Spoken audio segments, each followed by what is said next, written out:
Hello dear students, तो स्वागत है आपका हमारे इस यूट्यूब प्लेटफॉर्म पर, जहां आज हम करने वाले हैं डे 4 क्लास, जो कि 20 डे प्लान में से एक होने वाली है, जिसके अंदर हम सोइल साइंस के 50 इंपॉर्टेंट और हार्ड क्वेश्चंस करने वाले हैं, जो कि एएफओ प्री के लिए बहुत ज़्यादा इंपॉर्टेंट होने वाले हैं। इनका लेवल हार्ड रहने वाला है। पैटर्न क्या रहने वाला है कि कॉन्सेप्ट, स्टेटमेंट बेस्ड और एप्लीकेशन बेस्ड क्वेश्चंस रहने वाले हैं। तो चलिए स्टार्ट करते हैं अपना फर्स्ट क्वेश्चन। फर्स्ट क्वेश्चन में कहा गया है dominant claim near in highly weather tropical soils, यानी कि जो डोमिनेंट क्लेम नियर है हाईली वेदर ट्रॉपिकल सॉइल्स में, वो कौन सा होता है? तो वो होता है हमारा कैल्यूनाइट। कौन सा होता है? कैल्यूनाइट।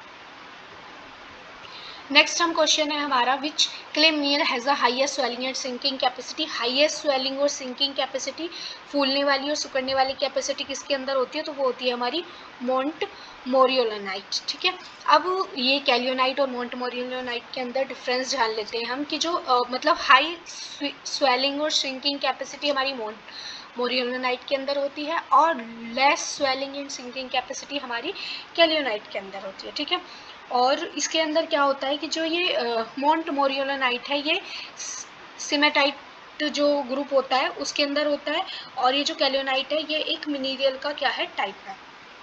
कैल्यूनाइट के अंदर एक्सचेंज कैपेसिटी भी लो होती है, और जो मोंटी मोरियोलानाइट है इसके अंदर एक्सचेंज कैपेसिटी भी हाई होती है। ठीक है, ये हमारा जो मोंट मोरियोलानाइट है ये हमारा ब्लैक सॉइल और वर्सिटोल जो सॉइल्स होते हैं उनके अंदर पाया जाता है।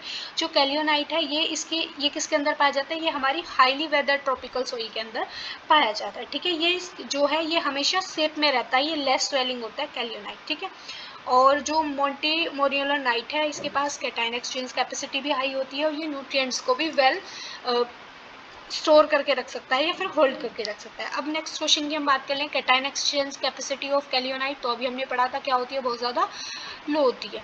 ठीक है, नेक्स्ट क्वेश्चन है, सॉइल हैज़ बल्क डेंसिटी इतनी एंड पार्टिकल डेंसिटी इतनी, इट्स अप्रोक्सीमेट पोरोसिटी इज, तो इसकी अप्रोक्सीमेट पोरोसिटी कितनी हो जाएगी? अगर एक जो बल्क डेंसिटी है इसके पास इतनी है, और जो पार्टिकल डेंसिटी है वो उसके पास इतनी है, तो इसकी बल्क डेंसिटी हमारी कितनी हो जाएगी? तो इसकी बल्क डेंसिटी हो जाएगी हमारी 50। ठीक है, नेक्स्ट हम क्वेश्चन की बात कर लेते हैं, which soil generally has a highest total porosity. कौन सी ऐसी सोइल है जिसके पास हाईएस्ट टोटल पोरोसिटी होती है? तो वो क्ले सोइल है। हाईएस्ट टोटल पोरोसिटी सबसे ज़्यादा क्ले सोइल के पास होती है। वेल है, ये अच्छी है हमारी किसके लिए? क्रॉप के प्रोडक्शन के लिए। और statement about soil organic matter is incorrect. कौन सा स्टेटमेंट सोइल के ऑर्गेनिक मैटर के लिए जो है वो इनकरेक्ट है, मतलब सही नहीं है? तो इसका आंसर हो जाएगा हमारा कि it always decrease water holding capacity, की ये हमेशा डिक्रीज करता है वाटर होल्डिंग कैपेसिटी। नहीं, ये क्या करता है? सोइल ऑर्गेनिक मैटर इंक्रीज कर देता है वाटर होल्डिंग कैपेसिटी। ठीक है, नेक्स्ट है परमानेंट नेगेटिव चार्ज। जो परमानेंट नेगेटिव चार्ज है वो 2:1 है क्ले मिनरल्स का। मेनली ओरिजिनेट फ्रॉम, ये कहाँ से ओरिजिनेट हुआ है? ये हुआ है आइसोमोर्फस सब्स्टिट्यूशन। ठीक है, आइसोमोर्फस सब्स्टिट्यूशन। नेक्स्ट है which clay mineral has 1.1 layer structure. तो कौन से क्ले मिनरल के पास जो है वो 1.1 है? तो ये कैल्यूनाइट के पास है, और 2:1 जो है वो किसके पास है? मोंटी-मोरियोलानाइट के अंदर। और कैल्यूनाइट के अंदर कितनी है? 1:1। In montmorillonite the interlayer bonding is primary, यानी कि जो मोंट मोरियोलानाइट है इसकी जो इंटरलेयर है वो किससे मिलकर बनती है? तो weak van der Waals forces with exchangeable cations. ठीक है, तो इनके अंदर वीक वेंडरवॉल फोर्सेस होती है एक्सचेंजेबल कैटायंस के साथ। Next question, the soil property most directly responsible for resistance to sudden pH, यानी कि सोइल प्रॉपर्टी जो बहुत ज़्यादा डायरेक्टली रिस्पॉन्सिबल है सडन पीएच के चेंज के रेसिस्टेंस के लिए, तो वो कौन सी होती है हमारी? वो होती है हमारी बफरिंग कैपेसिटी। उसको हम क्या बोलते हैं? Buffering capacity. नेक्स्ट क्वेश्चन है, the maximum buffering capacity against acid addiction is generally associated with. ज़्यादा से ज़्यादा बफरिंग कैपेसिटी एसिड एडिक्शन के अगेंस्ट वो किससे एसोसिएटेड है हमारी? तो वो हो जाएगी हमारी clay soil rich in organic matter, यानी कि जो क्ले सॉइल है वो ऑर्गेनिक मैटर में रिच होती है। और ये भी हमें पता है कि क्ले सॉइल जो है वो बहुत अच्छी सॉइल मानी जाती है हमारी। क्ले सॉइल, लोमी सॉइल, ये हमारी किसके लिए अच्छी होती है? क्रॉप्स के लिए अच्छी होती है। अब है exchangeable sodium percentage, ESP। Exchangeable sodium percentage is particularly important in diagnosis, यानी कि जो एक्सचेंजेबल सोडियम परसेंटेज है वो किसके डायग्नोसिस के लिए बहुत ज़्यादा इंपॉर्टेंट होती है? तो सोडिक सॉइल्स के लिए ESP बहुत ज़्यादा इंपॉर्टेंट हो जाती है। उसकी डायग्नोसिस में, ठीक है। अ सोइल विद EC4DS, मतलब अगर एक सोइल है उसके पास इतनी जो EC है and ESP below 15 is classically classified as, यानी कि अगर उसके पास क्या है 15 से कम क्या है एक्सचेंजेबल सोडियम परसेंटेज है, ठीक है, एक सॉइल के पास, तो वो कौन सी सॉइल हमारी हो जाएगी, वो हो जाएगी सेलाइन सॉइल, ठीक है, ठीक है। और अगर उसके पास जो है वो ESP जो है वो मोर देन 15 है, तो वो कौन सी हो जाएगी हमारी सोडिक सॉइल। इतना याद रखना, ये बहुत इंपॉर्टेंट क्वेश्चन है। नेक्स्ट क्वेश्चन है हमारा, ओके 13 हो गया, 14 क्वेश्चन की तरफ चलते हैं।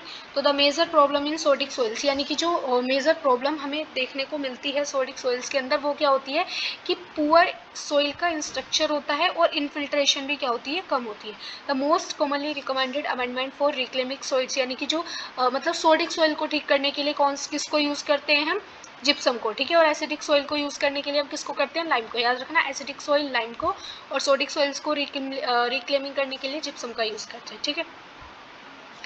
अब नेक्स्ट क्वेश्चन है gypsum improve sodic soil mainly because, क्योंकि वो मतलब जिप्सम जो है वो सोडिक सोइल को इम्प्रूव करता है, क्योंकि ये क्या करता है, ये जो calcium replace sodium from exchange site, यानी कि एक्सचेंज साइट से ये कैल्शियम जो है वो सोडियम को रिप्लेस कर देता है, ठीक है। It supplies which soil is most likely to show dispersion of clay particles, कौन सी सोइल है जो क्या दिखाती है, क्ले पार्टिकल्स का डिस्पर्सन जो है वो सबसे ज़्यादा दिखाती है, तो वो हो जाती है हमारी सोडिक सोइल। सोडिक सोइल क्या होती है, जो हमारी क्ले पार्टिकल्स का डिस्पर्सन दिखाती है। नेक्स्ट क्वेश्चन है द डोमिनेंट सोल्यूबल सोल्ट, यानी कि डोमिनेंट सोल्यूबल सोल्ट जो सोल्ट रिस्पॉन्सिबल फॉर सैलिनिटी, जो सैलिनिटी का कारण है, जिसकी वजह से हमारे एग्रीकल्चर सोइल के अंदर सैलिनिटी होती है, तो वो कौन सा सोइल है, वो हमारा हो जाता है ए मतलब NaCl, सोडियम क्लोराइड, ठीक है। नेक्स्ट क्वेश्चन की तरफ हम मूव करते हैं। 19 क्वेश्चन है acid soil are commonly associated with toxicity of, जो एसिड सोइल्स होती है उनके अंदर किसकी टॉक्सिसिटी सबसे ज़्यादा पाई जाती है, तो एल्यूमिनियम एंड मैग्नीज की। Liming of N acid soil forming, यानी कि जो एसिड सोइल के लिए लाइमिंग हम यूज़ करते हैं वो क्यों हम यूज़ करते हैं, ठीक है। तो ये हमारा यूज़ किया जाता है, जो लाइमिंग है वो एसिडिक सॉइल के लिए किस लिए यूज़ किया जाता है, क्योंकि acidity neutralize acidity and rise soil pH, ये एसिडिटी को न्यूट्रलाइज कर देता है और सॉइल की pH को इंक्रीज कर देता है। Which lime material has the highest neutralising value among the following, यानी कि इसमें से किसके पास सबसे ज़्यादा न्यूट्रलाइजिंग वैल्यू होती है, तो कैल्शियम ऑक्साइड, किसके पास होती है, कैल्शियम ऑक्साइड के पास होती है हाईएस्ट न्यूट्रलाइजिंग वैल्यू, ठीक है। नेक्स्ट क्वेश्चन है the effective calcium carbonate equivalent, यानी कि ECCE calcium carbonate, effective calcium carbonate equivalent of liming material depends mainly upon, ये किस पर डिपेंड करता है, तो प्योरिटी एंड फिटनेस पर डिपेंड करता है, किस पर, प्योरिटी एंड फिटनेस पर डिपेंड करता है ये। नेक्स्ट क्वेश्चन है हमारा red colour is mainly well drained soils, यानी कि जो रेड कलर पाया जाता है वो हमारा वेल ड्रेन्ड सोइल में पाया जाता है, वो किसकी, हेमेटाइट की वजह से, या फिर आयरन भी इसका आंसर हो सकता है, ठीक है, आयरन भी हो सकता है फी। और ग्रे और ब्लू इज क्या है, ग्रे और blue is grey soil colours, यानी कि ग्रे और ब्लू इज ग्रे कलर जो होता है सोइल्स का,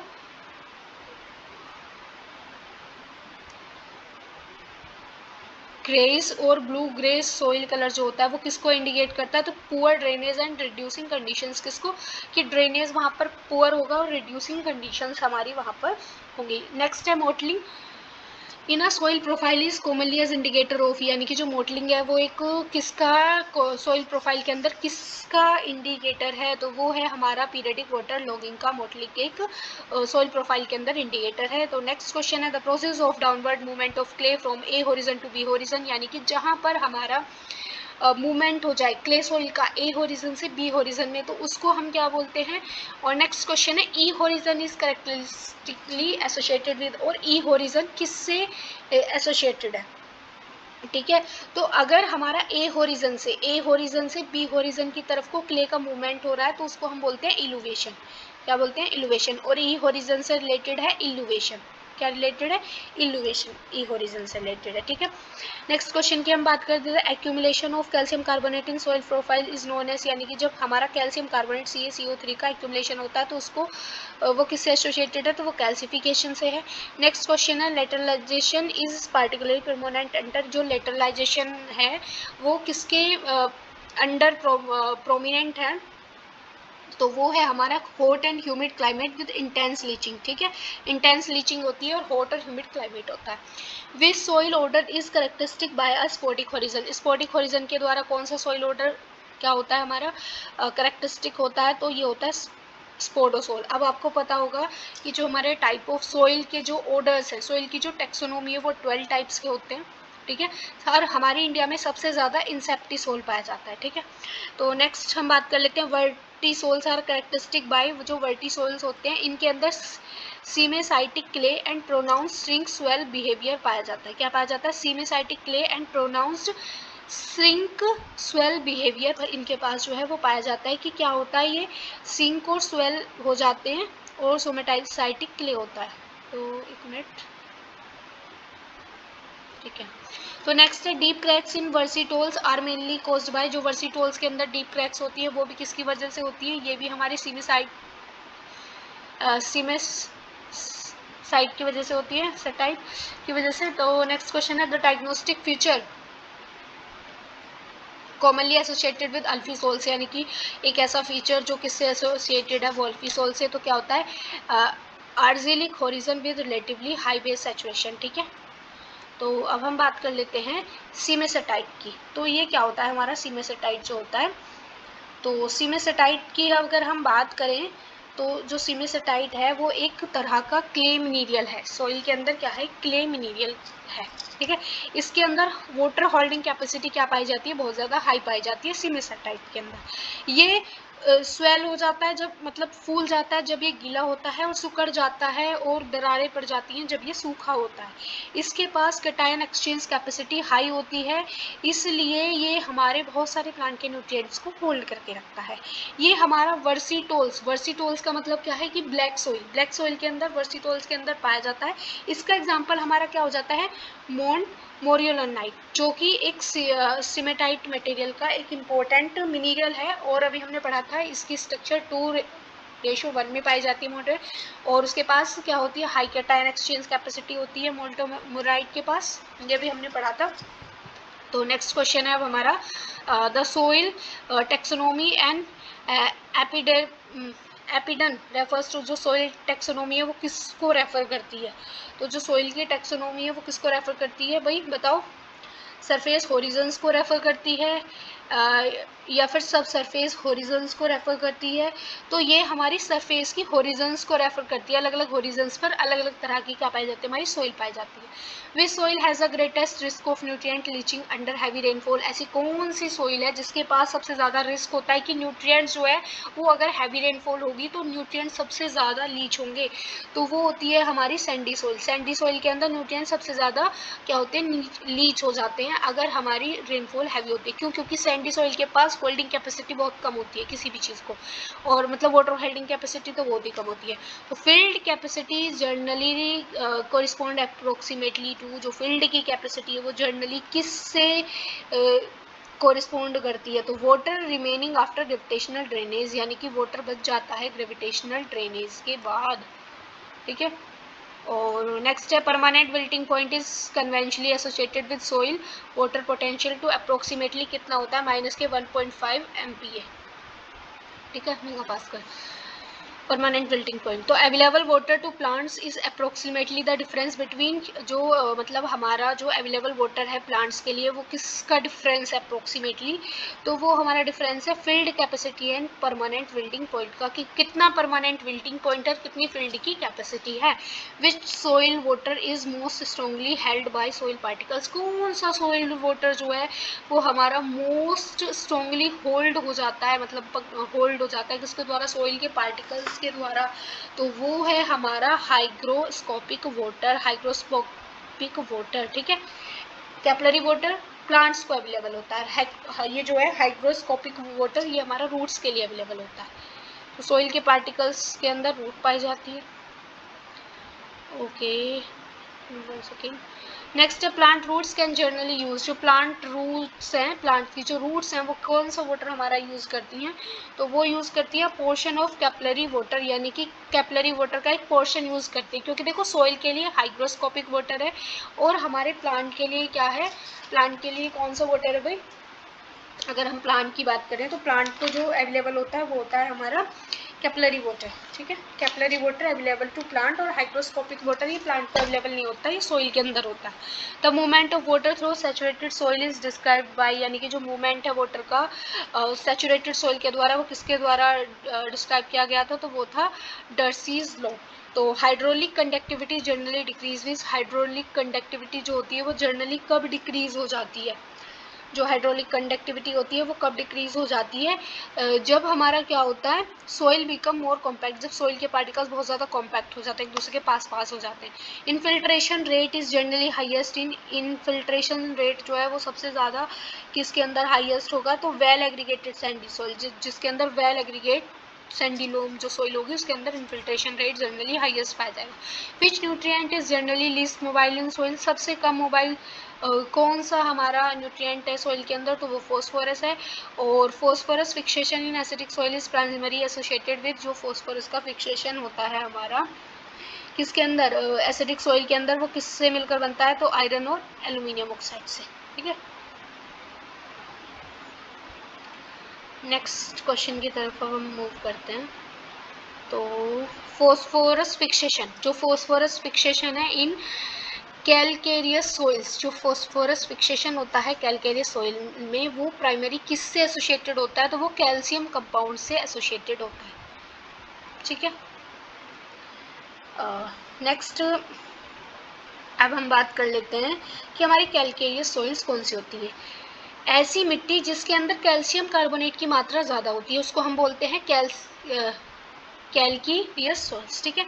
इन मिट्टी के अंदर आयरन, जिंक, फॉस्फोरस जैसे न्यूट्रिएंट्स कम होते हैं, लेकिन कैल्शियम कार्बोनेट जैसी क्या होते हैं, ज़्यादा होते हैं। इनका पीएच जो होता है वो एल्कलाइन होता है, यानी कि 7 से क्या होता है, ऊपर होता है, ठीक है। और हम कह सकते हैं कि कैलकेरियस जो है वो एक कैल्शियम की फॉर्म है जिसके अंदर कैल्शियम कार्बोनेट पाया जाता है, ठीक है। और ये सोइल जो है वो कैल्शियम कार्बोनेट के अंदर रिच होती है, हम ये भी कह सकते हैं इसको। तो नेक्स्ट है the capability of most plant nutrients is often greatest around, यानी कि जो हमारी ज़्यादा प्लांट न्यूट्रिएंट्स की जो अवेबिलिटी है वो किसके अराउंड ग्रेटेस्ट है, पीएच पूछिए ना, तो उसकी पीएच होती है 6 से 7, कितनी होती है, 6 से 7 होती है, ये 6 से 7 होती है, 6 7। Which nitrogen transformation converts NH4 to NH, यानी कि नाइट्रोजन को नाइट्रेट में कन्वर्ट करती है, वो नाइट्रिफिकेशन होती है।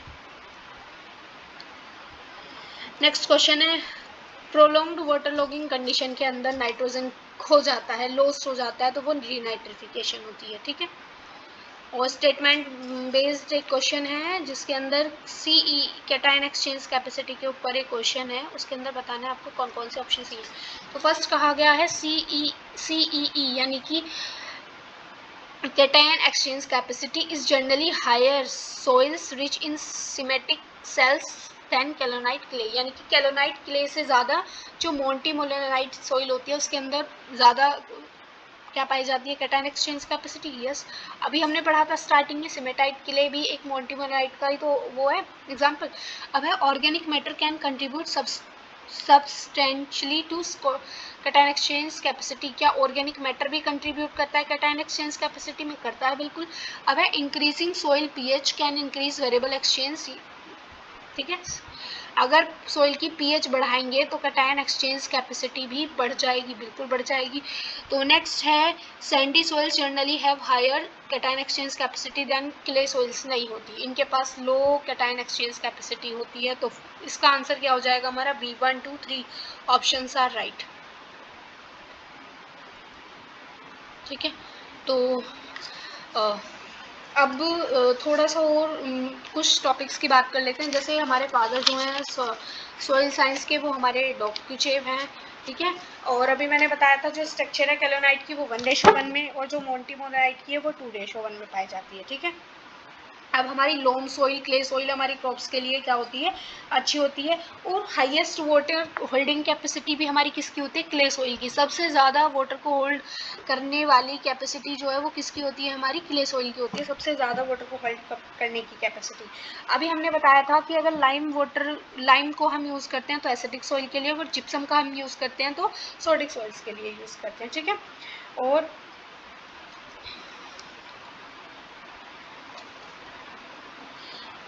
एक और कि अगर हमारी मतलब जो लेटराइट सोइल है उसके अंदर हमारा क्या क्या पाया जाता है, आयरन और एल्यूमिनियम हमारा लेटराइट सोइल के अंदर पाया जाता है। अब हमारे जो ओरिजन्स होते हैं, सोइल की प्रोफाइल होती है, वो क्या होते हैं, ओ होरिजन, ए होरिजन, ई होरिजन, बी होरिजन, सी होरिजन और आर होरिजन। इसकी आप हमारे जो यूट्यूब चैनल है इस पर आप हमारी इसकी शॉर्ट वीडियो चेक कर सकते हैं जिसके अंदर सारी चीज़ें दी गई हैं, ठीक है। और अगर हम बात करें कि सोइल की सबसे अच्छी स्ट्रक्चर, तो सोइल की स्ट्रक्चर्स होती हैं जैसे ग्रेनुअल, ब्लॉकी, प्रिस्मेटिक, कॉलमनार और प्लेटी। तो सबसे अच्छी जो हमारी क्रॉप्स के लिए स्ट्रक्चर पाई जाती है वो ग्रेनुलर जो है वो ये सबसे अच्छी स्ट्रक्चर पाई जाती है। और ब्लैक सोइल को हम रेगर सोइल बोलते हैं। रेड कलर जो होता है सोइल का वो आयरन ऑक्साइड या फिर हेमेटाइट की वजह से होता है। ये मैंने बताया था। सबसे ज़्यादा स्वेलिंग सोइल कौन सी होती है, तो ये होती है मोंट मोरिलोनाइट। और लीस्ट स्वेलिंग कौन सी होती है, ये होती है हमारी कैलियोनाइट, ठीक है। अब अगर मैंने बताया था जो ESP है, अगर वो हमारा 15 से कम है तो सोडिक सोइल्स, अगर 15 से ज़्यादा है तो सोडिक सोइल्स, और 15 से कम है तो एसिडिक सोइल्स, ठीक है। ओके, अब एक जो सोइल का टेक्सचर होता है, ठीक है, सोइल के टेक्सचर के अंदर मतलब सोइल के जो पार्टिकल्स होते हैं उनका साइज होता है। जैसे सैंड का क्या होता है 0.05 से 2 मिलीमीटर तक, मतलब जो है उसका सबसे बिगेस्ट साइज किसका होता है, सैंड का। सिल्क का कितना होता है 0.002 से 0.05 मिलीमीटर, ठीक है। क्ले का कितना होता है लेस देन 0.002 मिलीमीटर। तो सबसे जो स्मॉलेस्ट साइज होता है वो क्ले सोइल का होता है, सबसे जो बिगेस्ट साइज होता है वो सैंड का होता है, ठीक है। तो अगर एक और सबसे इम्पोर्टेंट, अगर हमारी नाइट्रोजन की डिफिशियंसी हो जाती है तो लीव्स येलो होंगी। अगर हमारी फॉस्फोरस की होगी तो हमारी पर्पल लीव्स होंगी। अगर हमारी पोटेशियम की होगी तो ब्राउन लीव्स हो जाएंगी, ठीक है। और जो 12 टाइप ऑफ सॉइल्स हैं, सॉइल के जो ऑर्डर्स हैं, इनकी हम अलग से वीडियो बनाएंगे, उसके अंदर आप चेक कर सकते हैं। शॉर्ट वीडियो के अंदर आपको ये मिल जाएगा, ठीक है। Thank you for watching this video. Bye bye, मिलते हैं नेक्स्ट वीडियो में। तो बने रहिएगा हमारे इस चैनल के साथ। अगर आपको ऐसी ही और मोर इन्फॉर्मेटिव वीडियोस चाहिए तो ठीक है, बाय बाय।